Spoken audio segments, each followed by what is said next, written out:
사도행전 8장 우리 9절서부터 13절까지 우리 9절서부터 13절까지의 말씀 한 목소리로 같이 봉독하겠습니다.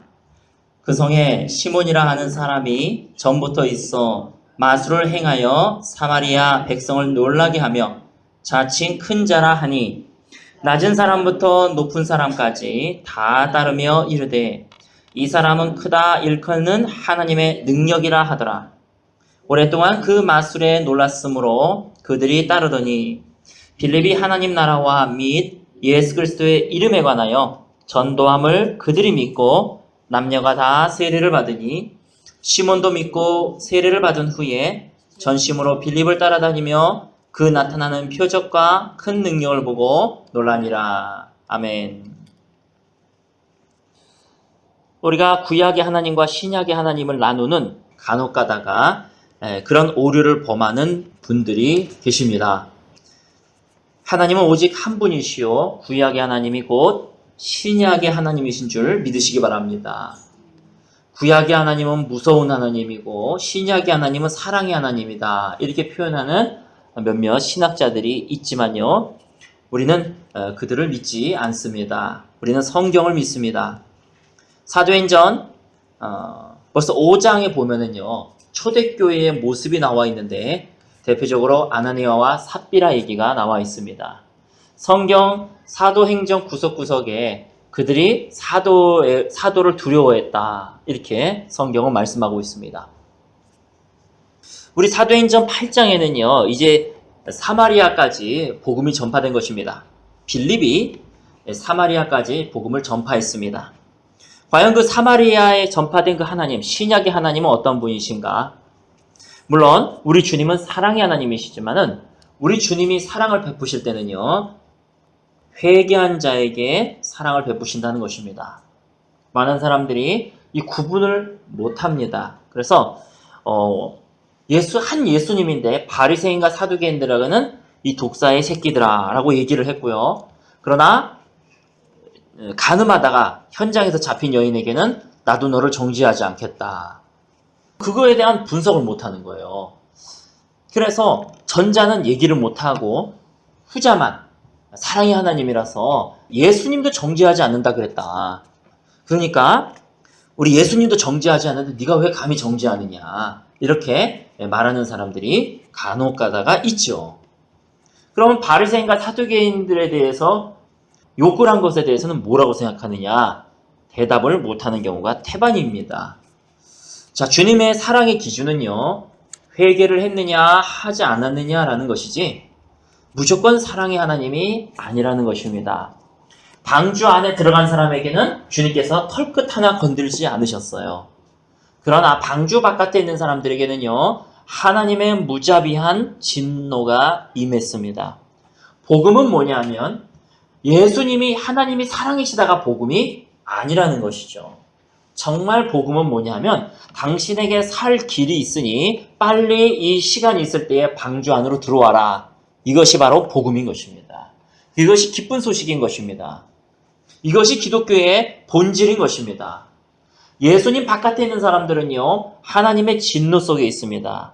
무슨 일을 어떻게 될지를 알지 못합니다. 그러니 참 복음은 아직 구원의 문이 열려 있을 때에 주님께로 오라는 것입니다. 마찬가지입니다. 신약의 예수님. 우리가 사도행전 5장을 보는 이유는 아마 초대교회가 생긴 지 얼마 안 됐을 것입니다.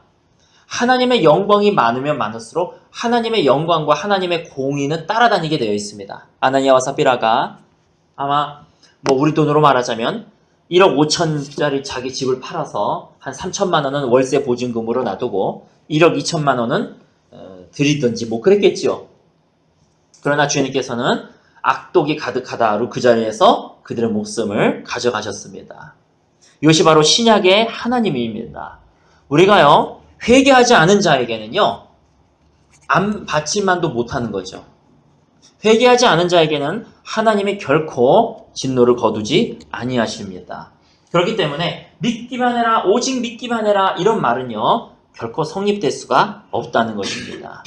회개하고 복음을 믿으라.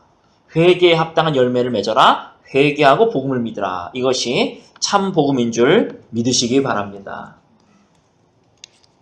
성경에서 주로 믿기만 해라, 믿기만 해라는 것은요, 구원하고는 상관이 없고요. 병 고치는 거, 뭐 은사 받는 거, 뭐 그런 거죠. 구원은 다른 차원의 것이 되는 것입니다. 사도행전 8장에도요, 시몬이라고 하는 사람이 있었는데 9절에 보면 마술을 행해서 사마리아 백성을 놀라게 했다. 이렇게 성경은 말씀하고 있습니다. 낮은 사람부터 높은 사람까지 다 이 시몬을 따르고 있었습니다. 이 사람이 크다 일컫는 하나님의 능력이다. 이렇게 사람들은 말하고 있었고, 또 11절에 보면 오랫동안 그 마술에 놀랐으므로 그들을 따랐습니다. 한마디로 말하면 시몬은 지금으로 말하면 거의 뭐 국회의원 이상급의 추종하는 사람들이 있었고, 그의 능력은, 영향력은 컸고, 그는 하나님의 사람이다까지도 칭함을 받는 그러한 높은 자리에 있었던 사람이라는 것을 알 수가 있습니다.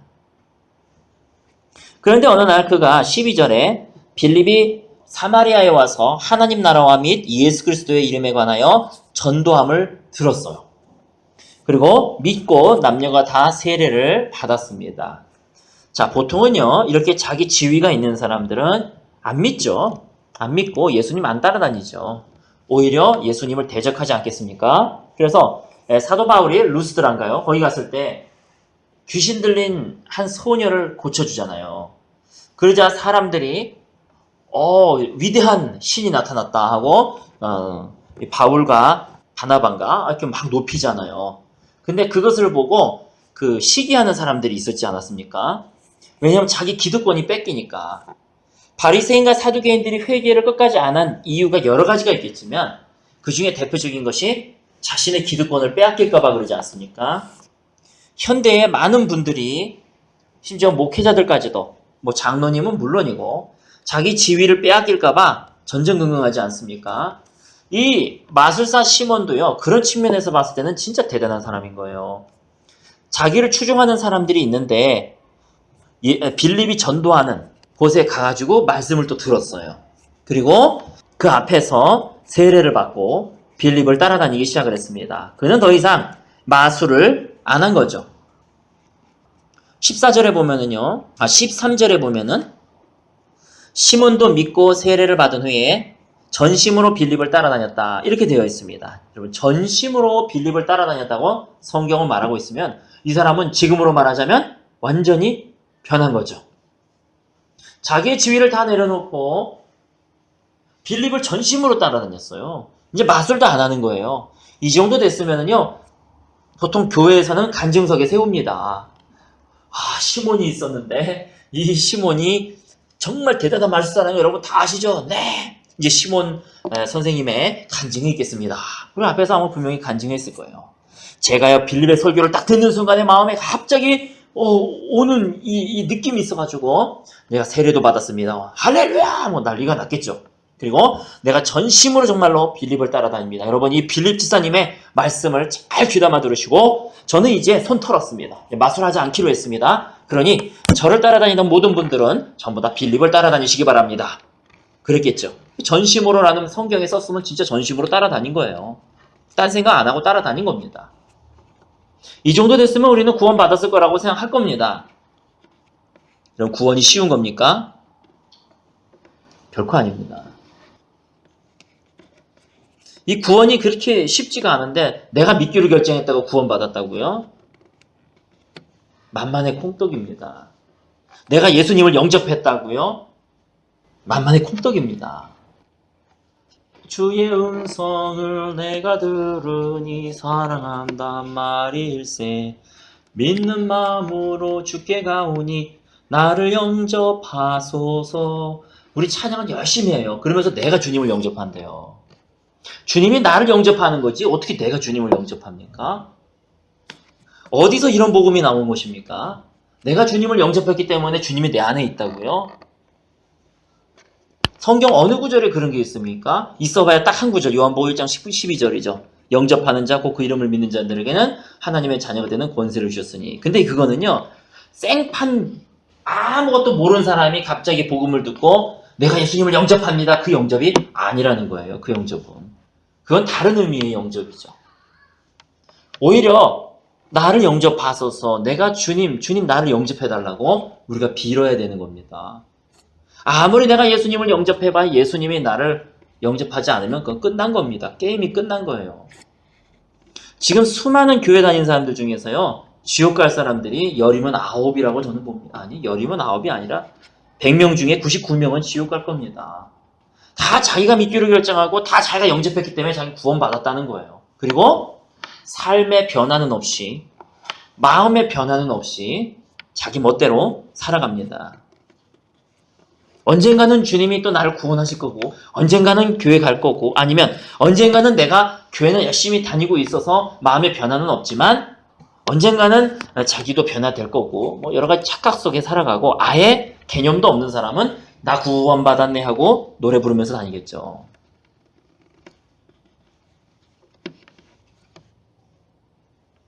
(14절에) 보십시오. 예루살렘에 있는 사도들이 사마리아도 하나님의 말씀을 받았다 함을 듣고 베드로와 요한을 보냅니다. 그들이 내려가서 그들을 위하여 성령 받기를 기도하니 (16절에) 이는 아직 한 사람에게도 성령 내리신 일이 없고 오직 주 예수 그리스도의 이름으로 세례만 받을 뿐이니라. 이에 두 사도가 그들에게 안수하여 성령을 받는지라. 시몬이 사도들의 안수로 성령 받는 것을 보고 돈을 들여 이르되 이 권능을 내게도 주어 누구든지 내가 안수하는 사람은 성령을 받게 하여 주소서. 돈을 들여 이렇게 표현되어 있으니까 아유, 이 시몬이 변질된 건가, 사기꾼인가, 여러 가지 생각을 하겠지만 지금으로 말하자면 이거예요. 6개월 방송으로 6개월 공부하고 목사 학위 받는 사람들이 있습니까? 다 가짜들이죠. 신학교들은요, 돈 벌기 위해서 혈안이 되어 있습니다. 내가 주님으로부터 소명도 받지 못했는데 요새는 돈만 주면 다 목사님 돼요. 어떻게 목사님 되니까? 6개월 만에 목사님 되는 사람도 있고요. 제가 예전에 전도사 하고 있을 때 어제까지 집사님이었어요. 근데 갑자기 자기 목사 됐다는 거예요. 아니, 집사님이 언제 목사님 됐어요? 학교는 다녔어요? 6개월짜리 방송통신대학 다녔다는 거예요. 그게 돈으로 사는 거 아니겠습니까? 그게 말이 되는 얘기입니까? 그냥 교단이 작으니까 목사 안수를 함부로 주는 교단들이 있죠. 그게 말이 되는 것입니까? 자, 그것도 그렇다 치고 요새는 신학교들이 학생들 모집하려고 난리입니다. 신학교들이 무너질까봐 돈 버느라고 혈안이 되어 있지 않습니까? 이거 똑같은 거예요. 자기도 저 베드로처럼 저렇게 하고 싶은 거예요. 그래서 돈을, 한마디로 말하면 헌금을 한 거예요. 돈을 들여하니까 지저분해 보이죠? 헌금을 한 거예요. 나도 저렇게 하나님의 은혜를 받고 싶다는 거예요. 그래서 헌금한 거예요. 뭐가 차이점이 있어요? 나도 은혜 받고 싶어서 헌금했다는 거예요. 나도 저런 은혜를 좀 나에게도 좀 달라는 거예요. 어떻게 할까? 내가 가진 것이 헌금밖에 없는데 그걸 헌금을 드린 겁니다. 여러분, 지금 얼마나 어처구니 없는 일들이 벌어지고 있습니까? 권사 되려면 헌금 내야 된다고요? 돈으로 직위를 사는 시대. 요새 장로님 무서워서 못 된다 그래요. 돈을 내야 되기 때문에. 전부 다 시몬들이죠. 시몬들. 자, 돈을 들여 이렇게 표현이 되어 있으니까 시몬이 나쁜 놈으로 보이지, 헌금을 드리면서 은혜 받기를 구하니 이러면 말이 완전히 달라지죠. 똑같은 건데. 여러분, 회개가 없이는요 은혜 못 받는 겁니다. 이거는 율법의 저주예요. 한마디로 말하면요, 마음의 변화는 없이 회개는 하고 싶지 않은 거예요. 별로. 자기의 인생을 주님께 다 드리고 싶지 않은 거예요. 내 삶을 주님께 드리고 싶지 않은 거예요. 그러면서 구원은 받고 싶은 거예요. 그게 회개 없는 믿음이에요. 구원은 받고 싶은데 내 인생 포기 못하는 거예요. 내 인생 주님께 못 드리는 거예요. 주님은요, 헌금하지 말라는 얘기가 아니라, 헌금이 잘못됐다는 얘기가 아니라, 주님이 원하시는 거는 우리의 삶이에요. 우리의 마음이죠. 우리 자신입니다. 지금 우리의 모습 아니겠습니까? 돈을 들여서 살라고 하는 것처럼 우리도 혹시 봉사로 때우고 있지는 않습니까? 종교 행위로 때우고 있지는 않습니까? 나는 주님께 내 삶을 드릴 생각이 별로 없는데 다른 걸로 때우면서 성가대로 때우든 집사로 때우든 권사로 때우든 청소로 때우든 주방봉사로 때우든 이거 하면서 내가 구원받았다라고 스스로 착각하면서 살고 싶어지지 않습니까? 어떻게 회개 없는 구원이 있을 수가 있겠습니까? 회개는 무엇입니까? 회개한 사람은요, 자기 인생을 드리는 거예요. 회개는요, 자기 이기적인 것을 다 내려놓는 거예요. 이제는 내가 사는 것은 주를 위해 사는 거예요. 적당히 양다리 걸치면서 사는 것이 아니라는 겁니다. 지금 얼마나 많은 교회들이 적당히 양다리 걸치면 안수 집사 주고 권사 주고 성가대 세우고 11조 어느 정도 하면은 더 추대하고 그러겠습니까? 이 말씀에 비하면 다 지옥 갑니다. 힘든 거예요. 내가 회개하지 않은 이상 회개는 무엇입니까? 왜 그 사람은 자기 자신을 다 드릴 수가 있습니까? 회개를 하게 되면은 내가 얼마나 죄인인지를 깨닫게 됩니다. 이 세상이 나에겐 별 의미가 없게 되는 거예요. 나는 만냥이라는 것이 있기 때문에 저 100데나리온, 10,000달란트가 있기 때문에 저 100데나리온 이거 별로 의미가 없는 거죠. 우리가 지금 이 세상 살면서 바둥바둥거리고 사는 이유가 무엇입니까? 10,000달란트가 10,000달란트로 안 느껴지는 거예요. 이거는 그냥 추상적인 거예요. 실제가 안 된 거예요. 10,000달란트가 나에게 실제화가 안 됐기 때문에 100데나리온 빚진 것 같고 막 바둥바둥 하고 있는 거예요. 우선순위가 계속 뒤바뀌고 있는 거죠. 그래서 회개한 사람은요, 예수님이 내 전부가 되고요. 나의 삶을 드리는 겁니다.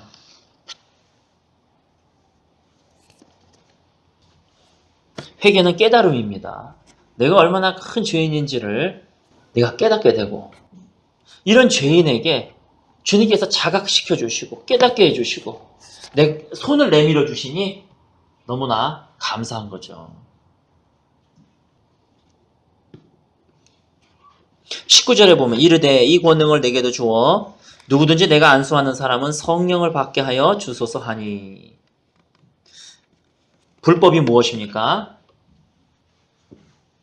성경에 보면은 주여 내가 주의 이름으로 귀신도 내어 쫓고 주의 이름으로 병자도 고치고 주의 이름으로 능력도 행했습니다 라고 얘기할 때에 주님께서는 그것이 잘못됐다 이렇게 말씀 안 하세요. 그건 내가 한 것이 아니라 사탄이 한 거다 이렇게 말씀 안 하세요. 왜? 예수의 이름에 능력이 있기 때문에 그건 맞는 거 그렇게 역사된 거예요. 그러나 주님께서 지적하시는 거는 너는 불법으로 행했다는 겁니다. 합법은 뭐예요? 주님으로부터 합당한 권위를 받는 거예요. 내가 주님과 동일시 되는 거죠. 동일시의 원리. 내가 예수 그리스도와 함께 동일시 되기로 결정했기 때문에 예수님과 동일시 되려면 어떻게 해야 됩니까? 내 자신을 버려야 되잖아요. 예수님 자신을 버리고 이 땅에 오셨던 것처럼 우리도 우리 자신을 버리고 예수님과 합쳐져야 되잖아요.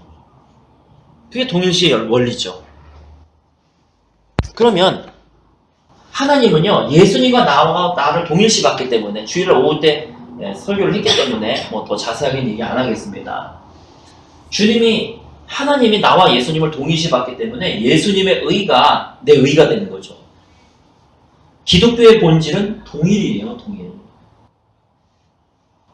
그래서 예수님이 나 대신에 죽으셨기 때문에 난 죽을 필요 없다? 이런 것은 복음이 아니고요. 내가 예수님과 함께 십자가에 못 박혔기 때문에 나는 예수님과 똑같이 취급받았다. 예수님과 똑같은 취급받으려면 십자가로 가야 되는 거죠. 그리고 예수님과 똑같이 취급받은 사람에게는 부활이 있는 것처럼 우리 하나님 눈으로 보시기에는요. 이제 예수님과 똑같아진 예수님과 동일시된 나를 예수님의 의를 내 의로 인정해 주시는 거예요. 그게 연합되지 않으면 안 된다는 거예요. 이게 믿음이에요. 그 연합이 믿음으로 된다는 것이지 회개가 믿음으로 되는 것도 아니에요. 오늘도 이제 어떤 질문을 하는 사람이 있었는데 자아의 죽음을 믿음으로 되는 거라 되는 거예요. 나는 내 자아가 죽었다라고 믿으면 되는 거예요. 만만의 공, 이거 회개로 되는 거지 믿음으로 되는 게 아니죠. 얼마나 우리가 복음에 대해서 모르고 있는지 아십니까? 나는 이제 죽었어. 이런다고 믿음이 아니에요. 그건 믿음으로 되는 게 아니에요. 그거는 내가 예수 그리스도와 함께 십자가에 못 박혀야 되는 거죠. 믿음은요, 연합이에요. 예수님과 연합되는 것이 믿음으로 되는 거죠. 그러면 주님, 우리 하나님은요, 예수님의 의를 내 의로 인정해줘. 이게 전가예요. 그럼 사단은 어떻게 됩니까? 사단의 입장에서는요, 이제 예수님의 권세가 내 권세가 된 거예요. 이게 합법이에요. 이제 예수님의 권세가 내 권세로 사단도 그렇게 동일시 보는 거예요. 이게 합법이에요. 불법으로는 행하면 예수님 이름 자체가 능력이 있기 때문에 역사가 나타나요? 안 나타나지 않아요. 근데 이건 불법이에요. 이건 나중에 쫓겨나요. 합법은 뭐냐면은 내가 예수님과 함께 십자가에 못 박혔기 때문에 예수님과 함께 다시 부활하고 이제 예수님 권세가 내 권세로 사탄이 인정해 준 거예요. 하나님이 예수님의 의가 내 의로 인정하신 것처럼. 잘 설명했습니까? 불법과 합법의 차이를 아시겠습니까? 자, 이 돈을 내어서, 헌금을 내어서 내가 그 권세를 얻으려고 했던 거. 그래서 이 사람, 이 시몬을 가지고 악독한 사람이라고 얘기하는 거예요. 율법의 저주란 건 무엇입니까? 내가 예수님과 함께 연합돼가지고 예수님과 동일시 되어서 구원받아야지 되는데 이건 합법이죠. 예수님의 의가 내 의가 되는 거예요. 근데요, 그러고 싶지 않은 거예요.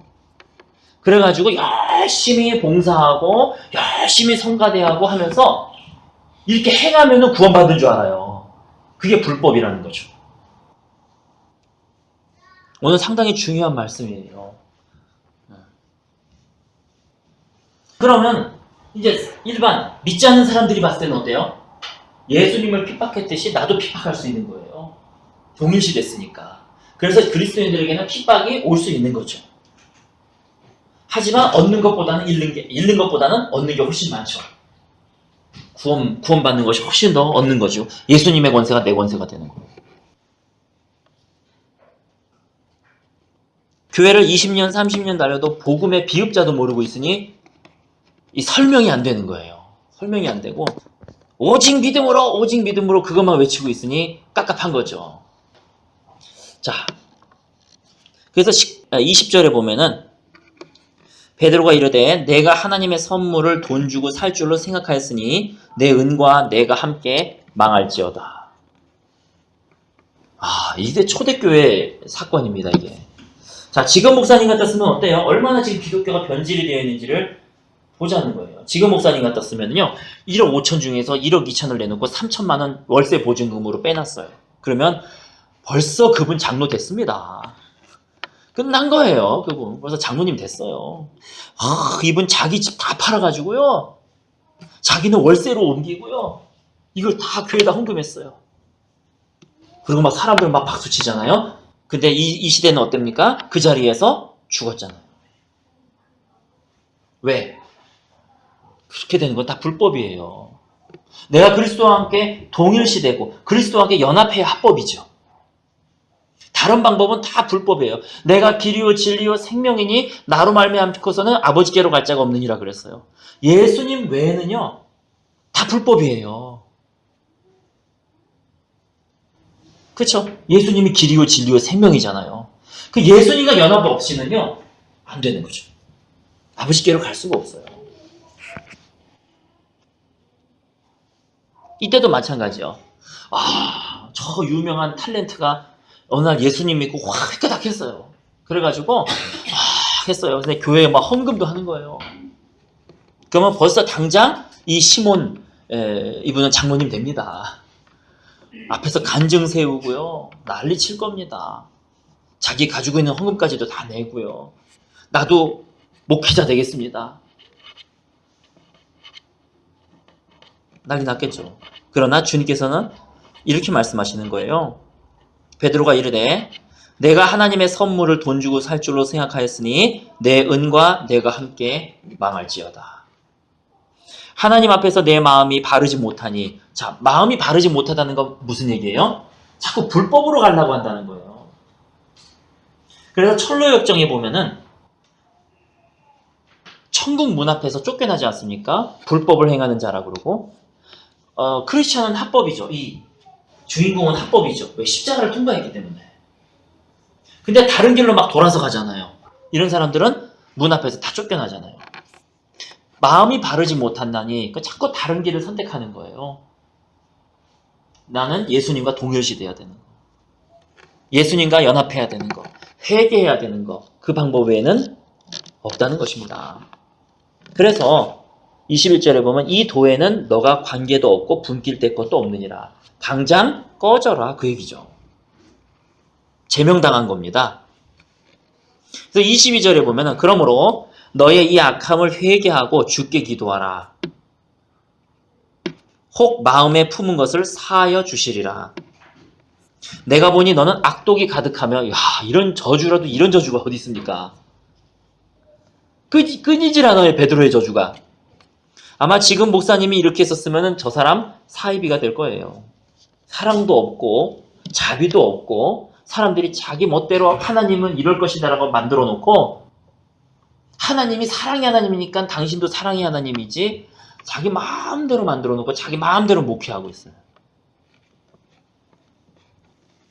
우리 베드로 형님은 예수 그리스도의 수제자죠. 우리 베드로 형님이 하시는 얘기예요.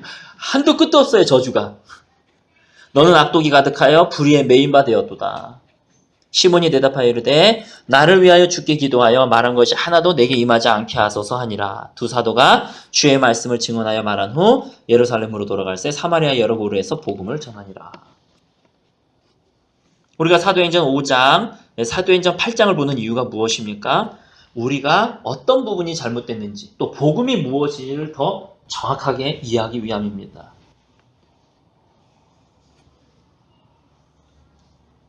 예수님 외에는 다른 길이 없습니다.